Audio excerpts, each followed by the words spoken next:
નમસ્કાર, આપ જોઈ રહ્યા છો જીએસટીવી ન્યૂઝ અને નોનસ્ટોપ નેશનલ સાથે હું છું ધ્વનિ।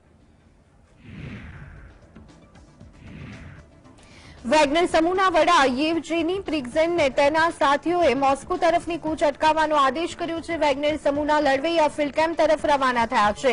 પ્રિગોઝિનીએ રશિયામાં પુતિનના શાસનને પડકાર્યો હતો, જો કે હવે તે બેલારૂસમાં રહેવા માટે સંમત થયો છે। પ્રિગોઝિને જણાવ્યું હતું કે તેના સાથી મોસ્કોથી માત્ર 200 કિલોમીટર દૂર હતા, ત્યારે તેમણે લોહિયાળ યુદ્ધ ટાળવા માટે પરત ફરવાનો નિર્ણય કર્યો હતો। બળવો અટકાવવા માટે રશિયન સેનાએ પણ મોસ્કોથી રોસ્તોવ તરફના માર્ગો પર ચેકપોઇન્ટ સ્થાપિત કરી। અબ્દુલ ફતહ અલી સીસી 3 વખત ભારતની મુલાકાતે આવી ચૂક્યા છે।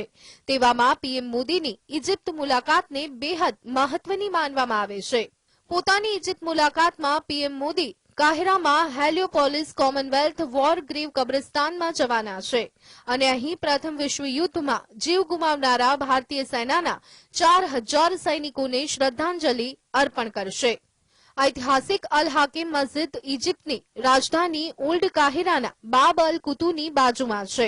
990 માં ફાતિમા ખલીફા અલ અઝીઝ બી ઇલાહ નિજારે તેનો પાયો નાખ્યો હતો અને 1013 માં તેમના પુત્ર અલ હકીમના શાસનકાળમાં અલ હકીમ મસ્જિદનું નિર્માણ કાર્ય પૂર્ણ થયું।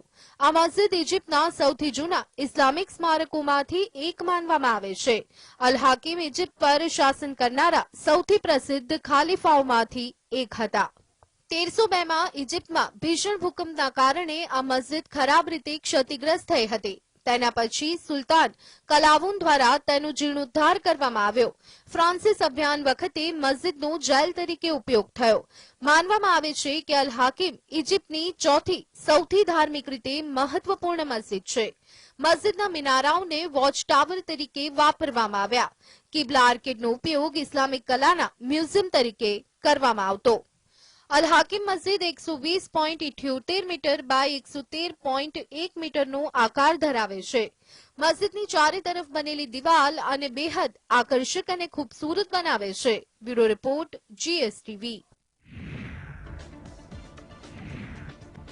વડાપ્રધાન મોદી કૈરોમાં ઇજિપ્તના શાહી મુફ્તી ડોક્ટર શાવહી ઇબ્રાહિલ અબ્દેલ કરીમ અલ્લામ સાથે મુલાકાત કરી હતી। ઇજિપ્તના પ્રમુખ મુફ્તી ડોક્ટર શાવકી ઇબ્રાહિમ અબ્દેલ કરીમ અલ્લામે વડાપ્રધાન મોદીની પ્રશંસા કરતા જણાવ્યું હતું કે ભારતમાં સમાજના વિવિધ લોકોને સાથે લાવવા માટે પીએમ મોદી દ્વારા સારી નીતિઓ અપનાવવામાં આવી છે।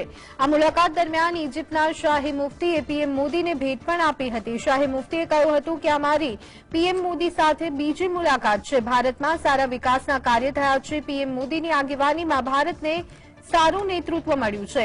ધાર્મિક બાબતો મુદ્દે પણ અમારા ભારત સાથેના સારા સંબંધ છે। બંને મહાનુભાવો વચ્ચે સામાજિક અને ધાર્મિક ભાઈચારો સહિતની બાબતો પર ચર્ચા કરવામાં આવી હતી।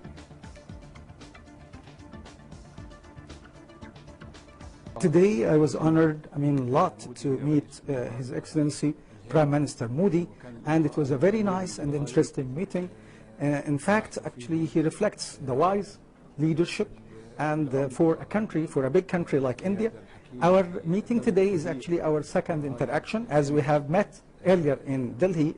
And between the two meetings I have noticed that there is a great development in India, that the wise policies that are being adopted by Prime Minister Modi in bringing coexistence between the various factions, there in India. At the religious level, I must say that we have also strong cooperation between us and India. કૈરોમાં વડાપ્રધાન મોદી ઇજિપ્તના વડાપ્રધાન મુસ્તફા મદબૌલી અને તેમના મંત્રીમંડળ સાથે બેઠક કરી હતી। બંને નેતાઓએ વેપારિક સંબંધોને વધુ મજબૂત બનાવવા મુદ્દે પણ ચર્ચા કરી હતી। રાષ્ટ્રપતિ અબ્દેલ ફતહ અલી સીરીના આમંત્રણ પર પીએમ મોદી ઇજિપ્તના પ્રવાસે ગયા છે। પીએમ મોદી 26 વર્ષ બાદ ઇજિપ્તની મુલાકાત લેનારા પહેલા ભારતીય વડાપ્રધાન બન્યા છે। કૈરોના એરપોર્ટ પહોંચ્યા બાદ વડાપ્રધાન મોદીએ ટ્વીટ કરી અને જણાવ્યું હતું કે મને આશા છે કે આ યાત્રા બાદ ભારતના ઇજિપ્ત સાથેના દ્વિપક્ષીય સંબંધો વધુ મજબૂત બનશે। વડાપ્રધાન મોદીના આમંત્રણ પર આ વર્ષે ઇજિપ્તના રાષ્ટ્રપતિ અબ્દેલ ફતહ અલ સીસીએ પ્રજાસત્તાક દિવસની ઉજવણી નિમિત્તે કાર્યક્રમમાં હાજરી આપી હતી।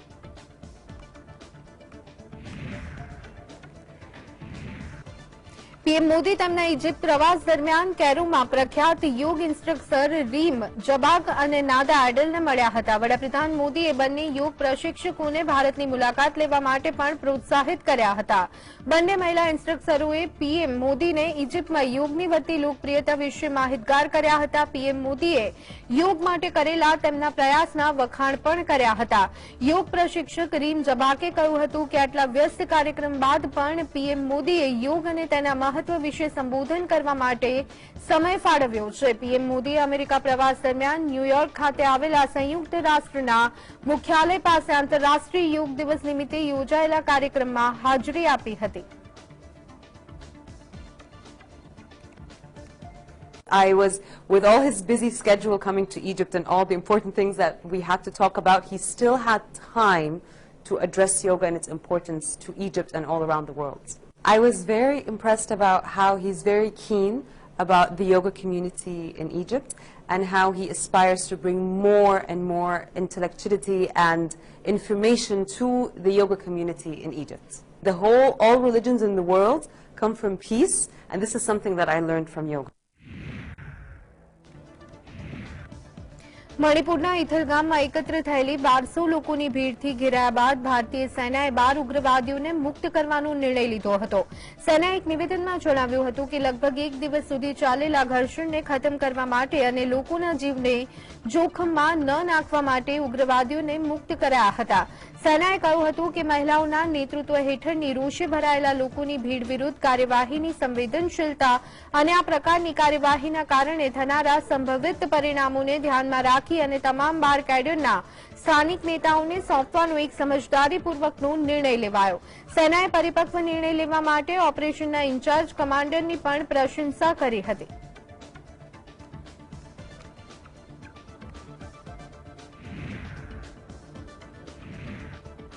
મણિપુરમાં હિંસા થમવાનું નામ નથી લઈ રહી ત્યારે મણિપુરના મુખ્યપ્રધાન એન બિરેન સિંહે જણાવ્યું હતું કે રાષ્ટ્રીય ધોરીમાર્ગો પર જાગૃત જૂથો દ્વારા સ્થાપિત બંકરો દૂર કરવામાં આવ્યા છે અને જો આ જૂથો તેમના ગામોની સુરક્ષાના નામે હથિયારોનો ઉપયોગ કરવાનું ચાલુ રાખશે તો સખત કાર્યવાહીની ચેતવણી આપવામાં આવશે.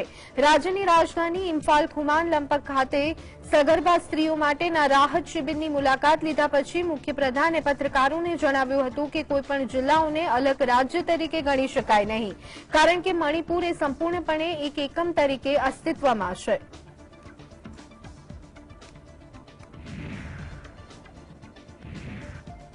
મણિપુરની સ્થિતિની સમીક્ષા કરવા માટે કેન્દ્રીય મંત્રી અમિત શાહે સર્વદળીય બેઠક બોલાવી હતી. આ વિશે વાતચીત કરતા તૃણમૂલ કોંગ્રેસના સાંસદ સૌગત રોયે કહ્યું હતું કે અમિત શાહ મણિપુરમાં શાંતિ સ્થાપિત કરવામાં નિષ્ફળ સાબિત થયા છે.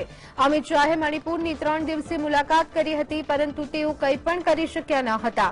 મણિપુરના મુખ્યમંત્રી બિરેન સિંહને પદ પરથી દૂર કરવામાં આવે તેવો અવાજ ઉઠાવવાનું શરૂ થયું છે. કેન્દ્ર સરકારે પણ આ મુદ્દે વિચારણા કરવી જોઈએ. अमित शाह तो व्यर्थ रहा, नाकामयाब रहा. वो तो खुद गए, 3 दिन रहे, कुछ नहीं हुआ. हमने तो प्रस्ताव किया था कि ऑल पार्टी डेलीगेशन जाए मणिपुर में, और एक तो आवाज उठा है कि उसका चीफ मिनिस्टर को हटाना चाहिए. इस पर केंद्रीय सरकार को सोचना चाहिए. બિહારની રાજધાની પટનામાં યોજાયેલી વિપક્ષી દળોની બેઠક વિશે વાત કરતા ભાજપના નેતા શહજાદ ખાન પુનાવાલાએ જણાવ્યું હતું કે આ કોઈ ગઠબંધન નથી, પરંતુ કટબંધન છે. વિપક્ષી દળોમાં કોઈ સમાનતા નથી અને તેઓ એકબીજા સામે નિવેદનબાજી કરે છે. વિપક્ષી દળો પોતાના હેતુઓ અને મુદ્દાઓને ધ્યાનમાં રાખી અને સાથે આવ્યા છે. વિપક્ષી એકતાનો પુલ ધરાશાયી થવાનો છે.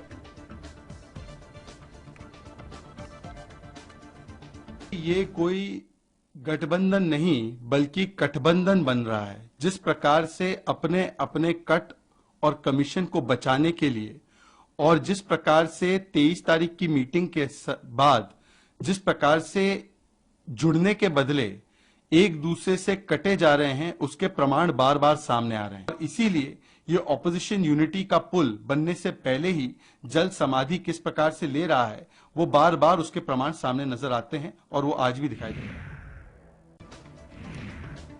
હવામાન વિભાગ તરફથી જારી કરવામાં આવેલી માહિતી પ્રમાણે આગામી 5 દિવસોમાં ઉત્તર પશ્ચિમ ભારત અને મધ્ય પૂર્વી ભારતના અનેક ક્ષેત્રમાં છૂટાછવાયા સ્થળો પર વરસાદ પડી શકે છે.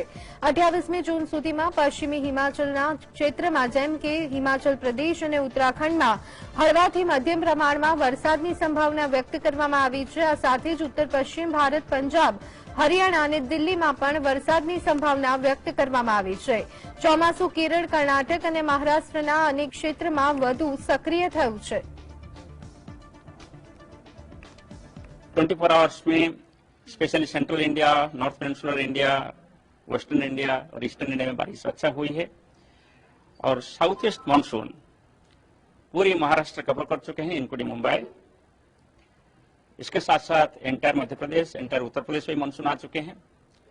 दिल्ली भी मानसून आ चुके हैं. हरियाणा का कुछ हिस्सा, गुजरात और राजस्थान के कुछ हिस्सा में मानसून आ चुके हैं और आज पंजाब और जम्मू का भी मानसून कुछ हिस्सा में आ चुके हैं. મુંબઈ અને તેના આસપાસના વિસ્તારોમાં 1 કલાકમાં 70 મિલીમીટર જેટલો વરસાદ પડ્યો છે. વરસાદની સ્થિતિના કારણે હવામાન વિભાગે યલો એલર્ટ જારી કર્યું છે. ત્યારે પ્રદેશના સીએમ એકનાથ શિંદેએ વર્લીના તટીય વિસ્તારોની મુલાકાત લીધી હતી અને નિરીક્ષણ પણ કર્યું હતું. મહારાષ્ટ્રના મુખ્યમંત્રી કાર્યાલય તરફથી જાહેર કરવામાં આવેલી વિગતો પ્રમાણે મુખ્યમંત્રીએ નીચાણવાળા વિસ્તારોમાં પાણી ન ભરાય તે માટે યોગ્ય પગલાં લેવા કહ્યું છે. આ વિશે વાત કરતા એકનાથ શિંદેએ જણાવ્યું કે આટલો વરસાદ હોવા છતાં મિલન સબવેને બંધ કરવામાં આવી નથી અને પમ્પિંગ થકી પાણી કાઢવામાં આવે છે. ફ્લડ ગેટ પણ અહીં લગાવવામાં આવ્યા છે. વરસાદમાં લોકોને કોઈપણ પ્રકારની હાલાકી ન થાય તે માટે યોગ્ય પગલાં લેવા માટે અધિકારીઓને સૂચના પણ આપી દેવાઈ છે. मिलन सबवे में खड़े हैं. मिलन सबवे में कल लगभग 70 mm बारिश 1 घंटे में गिरा है. फिर भी यहाँ की ट्रैफिक जो है बंद नहीं हुई है. यहाँ मिलन सबवे का जो पानी है, जो जमा हुआ पानी पंपिंग से इस नाले के जरिए वाटर स्टोरेज टैंक जो बनाई है उसमें वहाँ जाता है और ये सिस्टम पूरी तरह फुल प्रूफ एक्टिवेट है. फ्लड गेट भी यहाँ पर लगाया है. जब हाई टाइड होगा तो पानी वापस नहीं मारेगा. રાજધાની દિલ્હી સહિત સમગ્ર એનસીઆરમાં મોડી રાતથી વરસાદ પડવાનું શરૂ થઈ ગયું છે. વરસાદને પગલે દિલ્હીની રાજધાનીમાં તાપમાનમાં ઘટાડો નોંધાયો છે. ભારતીય હવામાન વિભાગનો દાવો છે કે ચોમાસું દેશના પશ્ચિમ ધાર પર સ્થિત મુંબઈ અને રાજધાની દિલ્હીમાં એક સાથે દસ્તક આપશે. રાજધાની હવામાન વિભાગે ઓરેન્જ એલર્ટ જારી કરી અને કહ્યું છે કે આ વખતે બિપરજોયના કારણે વિલંબ થયો છે. બીજી તરફ પૂર્વી ઉત્તર પ્રદેશમાં ચોમાસાના આગમનની સાથે જ ભારે વરસાદ અને વીજળી પડવાથી મોતનો સિલસિલો પણ શરૂ થઈ ગયો છે. વીજળી પડવાથી 10 લોકોના મોત પણ થયા છે. તે આગામી 2 દિવસમાં પશ્ચિમ ઉત્તર પ્રદેશ, ઉત્તરાખંડ, હિમાચલ પ્રદેશ, પંજાબ, હરિયાણા, જમ્મુ કાશ્મીર તેમજ દિલ્હી સુધી પહોંચે તેવી શક્યતાઓ છે. ચોમાસું શનિવારે છત્તીસગઢ થઈ અને મધ્યપ્રદેશ પહોંચ્યું હતું.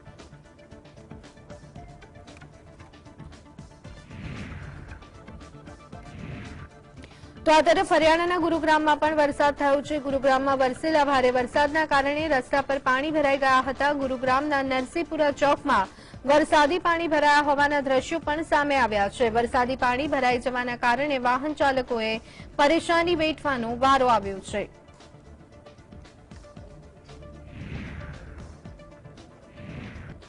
તો આ તરફ ઉત્તર ઉત્તરાખંડના દેહરાદૂનમાં પણ વરસાદ વરસ્યો છે. ભારે ઝમાઝમ વરસાદ વરસતાની સાથે તાપમાનમાં ઘટાડો નોંધાયો હતો અને વાતાવરણ વધુ આહલાદક બન્યું છે.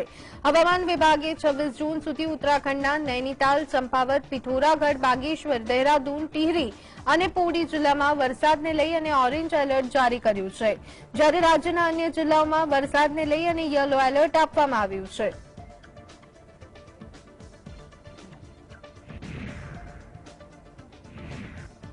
અસમમાં ભારે વરસાદના કારણે પૂર જેવી સ્થિતિનું નિર્માણ થયું છે, જેને પગલે અત્યાર સુધીમાં 4.88 લાખથી વધુ લોકો તેનાથી પ્રભાવિત થયા છે. એક સત્તાવાર અહેવાલમાં માહિતી આપવામાં આવી હતી. મહત્વનું છે કે હવામાન વિભાગે પણ રાજ્યના વિવિધ વિસ્તારોમાં ભારે વરસાદની આગાહી વ્યક્ત કરી છે, જેના પગલે યલો એલર્ટની ચેતવણી જારી કરવામાં આવી છે. વરસાદના પગલે રાજ્યના મોટાભાગના નદીઓમાં પણ પાણી જોવા મળી રહ્યા છે. બ્રહ્મપુત્ર નદી નુમટી ઘાટ, પૃથ્વીમારી અને પાગલડિયા ખાતે ખતરાના નિશાનથી ઉપર વહી રહી છે. એક સત્તાવાર અહેવાલ મુજબ આસામના 16 જિલ્લાઓમાં 4.88 લાખથી વધુ લોકો હાલમાં પૂરથી પ્રભાવિત છે, જ્યારે આ વર્ષે અત્યાર સુધીમાં 2 લોકોના મોત થયા છે. બાજલી સબ ડિવિઝન સૌથી વધુ પ્રભાવિત થયું છે, જ્યાં લગભગ 2.67 લાખ લોકો પૂરથી પ્રભાવિત થયા છે, જ્યારે નલબારીમાં 80,000 લોકો, બારપેટા જિલ્લામાં 73,000 લોકો પ્રભાવિત થયા છે. અહેવાલમાં જણાવાયું છે કે 140 રાહત શિબિરોમાં 35,000થી વધુ લોકોએ આશ્રય લીધો છે, જ્યારે કે અન્ય 75 રાહત વિતરણ કેન્દ્ર પણ કાર્યરત કરવામાં આવ્યા છે.